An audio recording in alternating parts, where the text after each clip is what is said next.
बिस्मिल्लाहिर्रहमानिर्रहीम। आज हम थियरीज ऑफ कोवलेंट बॉन्ड को डिस्कस करेंगे। Lewis concept for covalent bond formation provides us a guidance for writing the structural formula of various covalent compounds. Lewis ने covalent bond के बारे में बताया कि दो एटम्स आपस में इलेक्ट्रॉन शेयर करते हैं, but neither describes the nature of bonding forces. लेकिन लिविस कॉन्सेप्ट ने nature of bonding forces, shape of molecules और भी बहुत सारी प्रॉपर्टीज जैसे कि bond energies, bond strength, paramagnetic behaviour of molecules, इसमें से कुछ एक्सप्लेन नहीं किया, क्योंकि इसकी थियरी बहुत स्टार्ट में आई थी। जैसे हमने बोहर की थियरी पढ़ी थी कि बोहर ने 1913 में अपनी थियरी दी थी और उसकी थियरी में कितने सारे डिफेक्ट्स थे। वैसे ही लुईस ने अपनी थियरी दी थी 1916 में, तो इसकी थियरी भी बहुत शुरू में आई थी, इसलिए ये बहुत सारी चीज़ों को एक्सप्लेन नहीं कर पाई। दो तरह की थियरीज यहाँ पे मेंशन्ड हैं जो मॉलिक्यूल के अंदर इलेक्ट्रॉन के बिहेवियर के बारे में है। वैलेंस बॉन्ड थियरी वीबीटी और मॉलिक्यूलर ऑर्बिटल थियरी एमओटी। अच्छा, ये बात याद रखिएगा, इस चैप्टर में आप जितनी भी थियरीज पढ़ेंगे वो सारी कोवलेंट बॉन्ड और कोवलेंट कंपाउंड से रिलेटेड है। आयनिक बॉन्ड या आयनिक कंपाउंड से रिलेट हम कुछ भी नहीं इसके अंदर पढ़ेंगे। VBT, valence bond theory. This theory was introduced by London and Heitler in 1927. This theory tells how bonding in covalent molecule takes place by the overlapping of atomic orbital. London और हाइटलर ने 1927 में ये थियरी पेश की थी। ये theory हमें बताती है कि दो एटम्स के ऑर्बिटल्स आपस में ओवरलैप करते हैं और उससे बॉन्ड बनता है। देखते हैं कैसे। ये मेरे पास एक एटम का s ऑर्बिटल है। s ऑर्बिटल स्फीयर होता है ना, और ये मेरे पास दूसरे एटम का p ऑर्बिटल है। p ऑर्बिटल डंबल शेप का होता है। ये दोनों ऑर्बिटल्स अगर आपस में इस तरह से मिल जाएं, इसको हम कहते हैं ओवरलैपिंग। ओवरलैप करने का मतलब होता है किसी चीज को कवर करना, किसी के ऊपर आ जाना।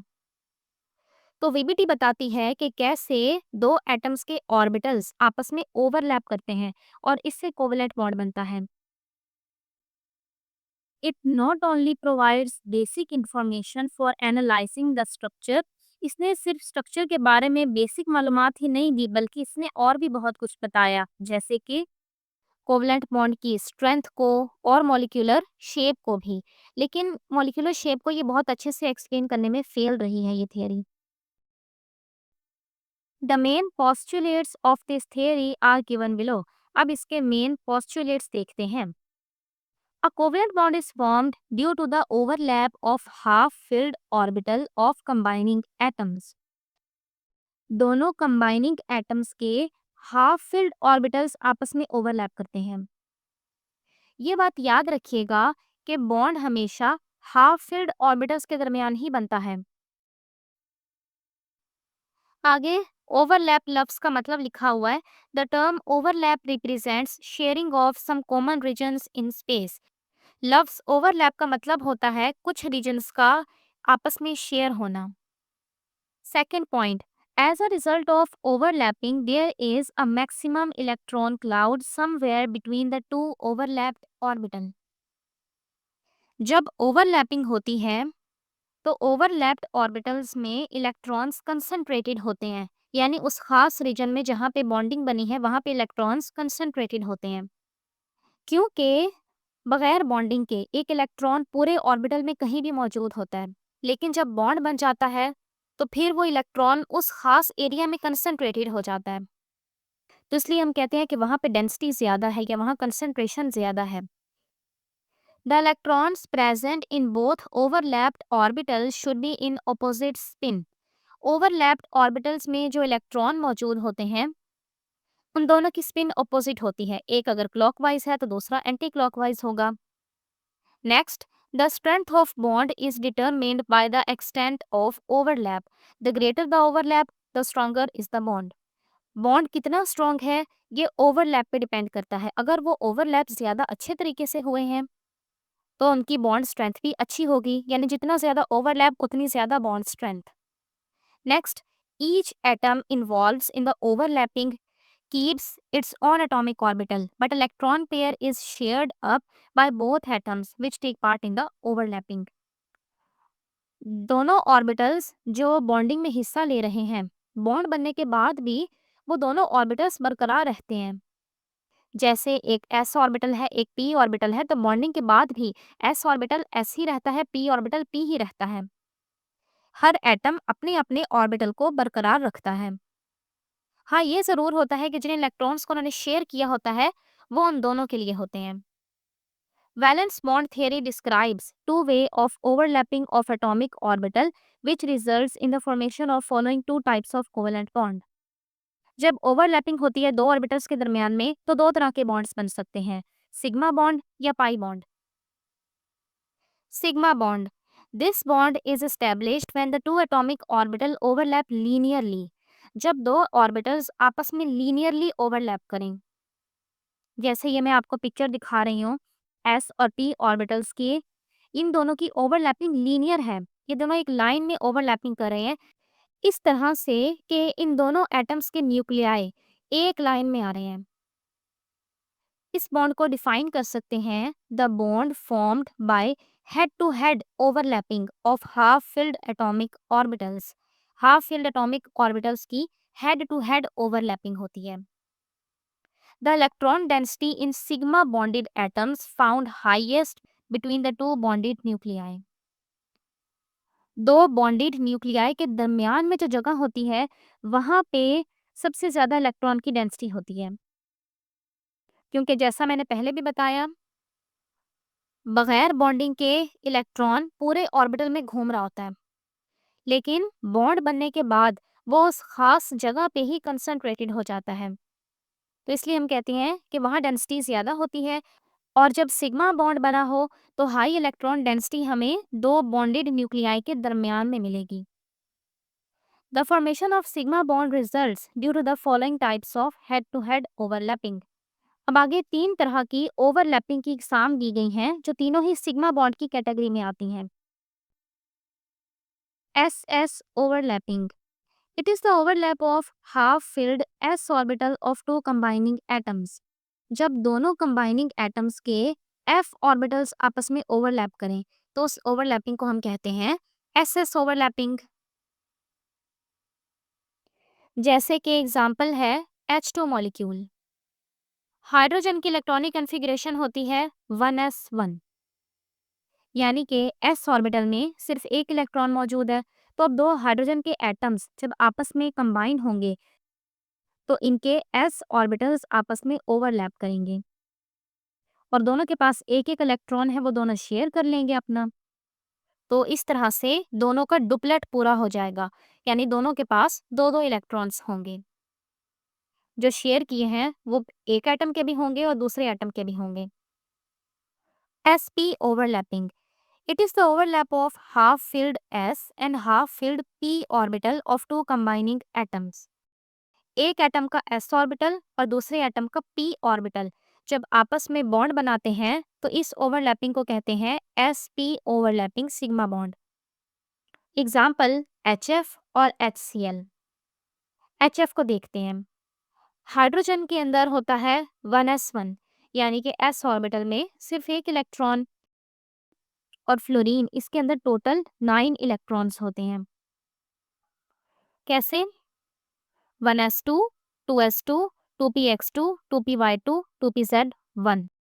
2pz के अंदर सिर्फ एक होता है।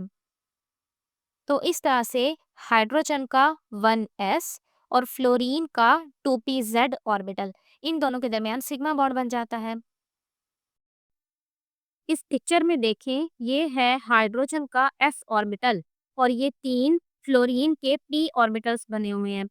आपको पता है ना, p ऑर्बिटल डम्बल शेप का होता है और उसके अंदर दो लोब्स होती हैं, तो इसलिए आपको ये इस तरह से टोटल 6 लोब्स नजर आ रही हैं। असल में ये तीन p ऑर्बिटल्स हैं, px, py और pz। आप देखें, इसमें से हाइड्रोजन के s ऑर्बिटल ने pz के साथ सिग्मा बॉन्ड बनाया है। pp overlapping, it is the overlap of half filled p orbital of two combining atoms. दोनों कंबाइनिंग एटम्स के p ऑर्बिटल्स आपस में ओवरलैप करते हैं। जैसे एग्जाम्पल है F2 मॉलिक्यूल। फ्लोरीन की लिखते हैं दोबारा से इलेक्ट्रॉनिक कन्फिग्रेशन। इसके अंदर देखें 2pz, ये हाफ फिल्ड है, तो दोनों के 2pz आपस में ओवरलैप कर लेंगे और इससे बन जाएगा pp ओवरलैपिंग सिग्मा बॉन्ड। तो आप देखें जो तीनों तरह की हमने ओवरलैपिंग पढ़ी है SS, SP, PP, ये तीनों ही हेड टू हेड ओवरलैपिंग्स हैं। आगे है pi bond. This bond is formed by the lateral और sideways overlap of the p orbital between the two atoms which already bonded through sigma bond। दो बातें लिखी हुई हैं इस जुमले में। एक तो पाई बॉन्ड लेटरल या साइडवे ओवरलैपिंग से बनता है, और दूसरी बात, जो एटम्स पहले से सिग्मा बॉन्ड के जरिए जुड़े होते हैं, पाई बॉन्ड उनके अंदर बनता है। यानी पाई बॉन्ड बनने के लिए जरूरी है कि पहले सिग्मा बॉन्ड बना हो। आपको पता है ना, कोवलेंट बॉन्ड्स की टाइप्स होती हैं, single covalent bond, double covalent bond, triple covalent bond. Single covalent bond sigma bond होता है। कुछ मॉलिक्यूल्स ऐसे भी होते हैं जिनके अंदर डबल या ट्रिपल बॉन्ड भी मौजूद होते हैं, जैसे कि O2 मॉलिक्यूल। इसके अंदर ऑक्सीजन ऑक्सीजन के दरमियान दो कोवलेंट बॉन्ड्स होते हैं। एक होता है सिग्मा बॉन्ड और दूसरा होता है पाई बॉन्ड। अगर किसी के अंदर तीन बॉन्ड्स हैं, जैसे कि N2, इसमें नाइट्रोजन नाइट्रोजन के दरमियान तीन बॉन्ड्स होते हैं, तो इसके अंदर एक सिग्मा बॉन्ड है और बाकी दोनों पाई बॉन्ड्स हैं। तो ये पॉइंट याद रखिएगा कि पाई बॉन्ड तब बनता है जब पहले से सिग्मा बॉन्ड बना हो। जैसे यहाँ पे ऑक्सीजन की मिसाल दी गई है, वो देखते हैं। ऑक्सीजन की इलेक्ट्रॉनिक कन्फिग्रेशन होती है 1s2, 2s2, 2px2, 2py1, 2pz1। Total 8 electron होते हैं इसके अंदर। अब देखें, ऑक्सीजन के 2py और 2pz, इन दोनों के अंदर अनपेयर्ड इलेक्ट्रॉन्स मौजूद हैं, यानी कि ऑक्सीजन दो बॉन्ड्स बना सकता है। तो O2 के अंदर दो ऑक्सीजन के एटम्स आपस में कंबाइन होंगे। देखते हैं वो कैसे कंबाइन होंगे। एक तो इनके pp ऑर्बिटल्स आपस में बना लेंगे सिग्मा बॉन्ड, जैसे कि आप इस तस्वीर में भी देख सकते हैं, और जो दूसरे p ऑर्बिटल हैं वो फिर आपस में बनाएंगे पाई बॉन्ड। ये जो आपको नजर आ रहे हैं ना, ये ऊपर और नीचे की तरफ डॉट्स, ये पाई बॉन्ड को रिप्रेजेंट कर रहे हैं। The condition for the formation of pi bond is that the two p orbitals should be parallel to each other। pi bond के लिए दो p orbitals आपस में parallel हो। पैरेलल का मतलब समझते हैं ना, जब कोई दो चीजें इस तरह से हो तो उनको हम कहते हैं कि वो पैरेलल हैं। तो आप यहाँ पे भी देखें कि दोनों p ऑर्बिटल्स पैरेलल हैं, तो इनके दरमियान पाई बॉन्ड बन गया। और ये पॉइंट भी याद रखिएगा कि पाई बॉन्ड हमेशा p ऑर्बिटल्स के दरमियान बनता है, इसमें s नहीं आता। The electron cloud of pi bond is unsymmetrical and is concentrated above and below the plane of sigma bond। Pi bond sigma bond plane के ऊपर और नीचे मौजूद होता है। जैसे आप इस पिक्चर में भी देख लें, बीच में है सिग्मा बॉन्ड प्लेन, ऊपर नीचे पाई बॉन्ड मौजूद है। अच्छा, ये पाई बॉन्ड आपको दिखने में ऐसा लग रहा है दो है, ये दो नहीं है, ये एक ही है। p ऑर्बिटल में दो लोब्स होती हैं, तो इसलिए ये इस तरह का बनता है कि सिग्मा बॉन्ड के ऊपर नीचे दोनों तरफ। In this situation, the rotation of p orbital become restricted between the two atoms। Pi bond बनने की वजह से एटम रोटेट नहीं कर पाता। देखिए, अगर सिर्फ सिग्मा बॉन्ड है तो एटम आराम से रोटेट कर लेगा, उसका ऑर्बिटल भी मूव कर लेगा, इसको कहते हैं फ्री रोटेशन। लेकिन पाई बॉन्ड आने की वजह से एक एटम मूव नहीं कर पाता, उसकी पोजीशन लॉक हो जाती है। अगर वो मूव करेगा तो पाई बॉन्ड ब्रेक हो जाएगा। Since the region of overlapping of p orbitals in the formation of pi bond is small minimum, it's relatively weaker than sigma bond। Sigma bond के मुकाबले में पाई बॉन्ड वीक होता है क्योंकि इसमें overlapping कम होती है। जब शुरू में मैंने आपको पोस्टुलेट्स बताया तो उसमें मैंने बताया था कि बॉन्ड स्ट्रेंथ डिपेंड करती है ओवरलैपिंग पे, ओवरलैपिंग ज्यादा बॉन्ड स्ट्रेंथ ज्यादा, तो इसीलिए पाई बॉन्ड वीक होता है क्योंकि इसमें ओवरलैपिंग बहुत कम हो रही होती है। आगे है strength of pi bond in term of VBT. सबसे पहले तो वही बात लिखी हुई है जो मैंने अभी अभी आपको बताई है कि कोवलेंट बॉन्ड की स्ट्रेंथ डिपेंड करती है ओवरलैपिंग के एक्सटेंट पे। जितनी ज़्यादा ओवरलैपिंग होगी उतना ज़्यादा बॉन्ड स्ट्रॉन्ग होगा और उतनी ही ज़्यादा एनर्जी चाहिए होगी उस बॉन्ड को ब्रेक करने के लिए क्योंकि वो स्ट्रॉन्ग है। Due to spherical charge distribution in s orbital, generally ss overlap is not so effective as sp and pp overlap। s orbital आपको पता है स्फेरिकल होता है और इसके अंदर चार्ज डिस्ट्रीब्यूशन भी स्फेरिकल होती है। चार्ज डिस्ट्रीब्यूशन यानी कि इलेक्ट्रॉन्स, जो नेगेटिव इलेक्ट्रॉन्स मौजूद होते हैं, ये इस पूरे ऑर्बिटल में मौजूद होते हैं, स्फेरिकल रीजन में। इसलिए एस एस ओवरलैपिंग कम होती है, ज़रा वीक होती है एस पी या पी पी ओवरलैपिंग के मुकाबले में। Since p orbital have directional charge distribution and longer lobe which cause more effective overlap। p orbital के अंदर डायरेक्शनल चार्ज डिस्ट्रीब्यूशन होती है क्योंकि p आपको पता है कि p तीन ऑर्बिटल्स होते हैं असल में। एक एक्स एक्सिस पे होता है, एक वाई एक्सिस पे, एक जेड एक्सिस पे। इनके नाम भी इस तरह से रखे हुए हैं, P X, P Y, P Z. तो देखिए इनकी एक डायरेक्शन है, एक्स, वाई या जेड, किसी एक तरफ होते हैं ये। तो इसलिए हम कहते हैं कि इनके अंदर चार्ज यानी कि इलेक्ट्रॉन्स ये भी डायरेक्शनल है। पी ऑर्बिटल्स के अंदर डायरेक्शनल चार्ज डिस्ट्रीब्यूशन होती है, किसी एक तरफ होती है, या एक्स में होगी या वाई में होगी या जेड में होगी। Thus, SS sigma bond is relatively weaker than SP and PP sigma bond। इसलिए SS sigma bond कम इफेक्टिव होता है SP या PP sigma bond के मुकाबले में। In pi bond, the orbital has two regions of electron density. One is above the nuclear axis and other is below the nuclear axis। Nuclear axis जो है जहाँ पे सिग्मा बॉन्ड भी मौजूद होता है, पाई बॉन्ड एक उससे ऊपर मौजूद होता है, एक उससे नीचे मौजूद होता है। यानी कि जो पाई बॉन्ड के दो रीजन्स होते हैं इलेक्ट्रॉन डेंसिटी के, वो ऊपर नीचे मौजूद होते हैं। तो इसलिए इसके अंदर ओवरलैपिंग अच्छी नहीं हो रही होती, इसलिए ये सिग्मा बॉन्ड के मुकाबले में वीक बॉन्ड होता है। आगे सिग्मा बॉन्ड और पाई बॉन्ड, इनकी कुछ फीचर्स लिखी हुई हैं, सारी जो हम कवर कर चुके हैं। Sigma bond head to head overlapping से बनता है, जबकि पाई बॉन्ड लेटरल या पैरेलल ओवरलैपिंग से बनता है। सिग्मा बॉन्ड दो एटम्स के दरमियान सिर्फ एक ही होता है, जबकि पाई बॉन्ड मैक्सिमम दो हो सकते हैं। सिग्मा बॉन्ड होने की सूरत में ऑर्बिटल फ्री रोटेशन पॉसिबल होती है, एटम्स मूव कर सकते हैं। लेकिन पाई बॉन्ड की वजह से वो एटम्स रोटेट नहीं कर सकते, वो उनकी पोजीशन लॉक हो जाती है। Electron cloud is denser at the plane of bond axis. जहाँ पे सिग्मा बॉन्ड बना होता है उसी रीजन पे इलेक्ट्रॉन की डेंसिटी ज़्यादा होती है, क्योंकि वैसे आगे पीछे इलेक्ट्रॉन हर जगह पे मूव कर रहे होते हैं, फिर वो वहाँ पे उस एरिया में कंसनट्रेटेड हो जाते हैं। और पाई बॉन्ड के अंदर इलेक्ट्रॉन की डेंसिटी ऊपर नीचे दोनों तरफ मौजूद होती है न्यूक्लियर एक्सिस के।